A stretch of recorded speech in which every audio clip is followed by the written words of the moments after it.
السلام علیکم ورحمۃ اللہ۔ قال النبی صلی اللہ علیہ وسلم من کان یؤمن باللہ والیوم الآخر فلیقل خیرا او لیصمت۔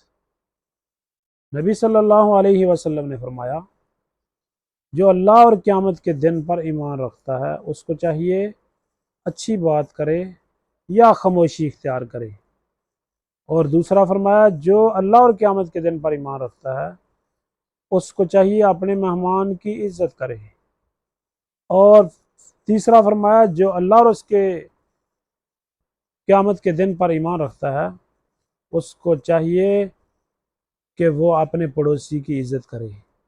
یہ تین چیزیں ہمارے اندر ہونی ضروری ہیں، اور یہ تینوں چیزیں کی کمی کی وجہ سے ہم خاموش نہیں رہتے، ایسے بولتے ہیں جس کی وجہ سے اپنا سارا اعمال بھی ضائع کر لیتے ہیں۔ تو باقی پڑوسی کے معاملات بھی اور باقی بھی مہمان کی عزت کتنی کرتے ہیں یہ سب ہمیں پتہ ہے۔ اللہ سے دعا ہے اللہ ہمیں حدیث رسول صلی اللہ علیہ وسلم پر عمل کرنے کی توفیق عطا فرمائے۔